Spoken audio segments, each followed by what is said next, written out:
Federation of Civil Societies Organization Fox Bisnupur District na sinduna tha asigi kunithoidagi pangthoktuna lakpa 4 days training program on cultivation of pleurotus mushroom and cultivation of Schizophyllum commune Kanglayen ngasi loisinkhre. Training program loisinbagi thoram aduda Fox ki President TH Manihar, Secretary A Punil yauna Fox Bisnupur District ki thaupuba sing amadi tongan bamasak naiba miyoi singna dice member sing oina saruk yaki.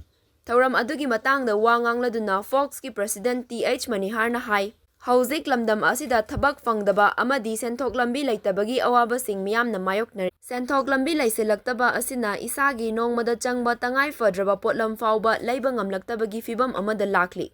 Fibam asi isagi senthok lambi leizaraba matamda kokhanba ngamgani haibagi pandamda Fox na sinduna chengum amadi Kanglayen thabagi training program asi pangthokpani.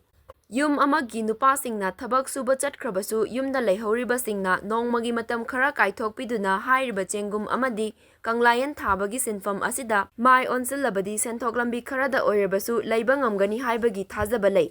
Isa ithanta sinfam asida khong thangjinba ngamdrabasu miyoi manga taraga pullaga sinfam asida hotnarabadi henna kanaba fanghangani. Numit marini chupa pangthokhiba training program asida saruk yakiba singna training marakta akhang ahai singna takpi tambikhiba mahai sing adu thabakta onthoknaba hotnabiyu. Masida sunatana training manungda talakhiba mahai sing adu isa ithanda khangjinbagi mahut kairol leikaida leiriba miyoi singdasu takthokpa ngamnaba hotnabiyu. Masina lamdam asida thabak fangdaba amadi senthok lambi leitabagi awaba mayoknariba asi khara makhai kokhanba ngamgani. Isagi oiba senthok lambi leijaraba amadi isana isa thabak pijaba ngamlabadi state asigi economy dasu chauna mateng pangba ngamgani hainasu mahakna makha takhi. Ngasigi thoram aduda training program da saruk yakibasingna sajaba potlam singsu miyamgi mangda puthokhi.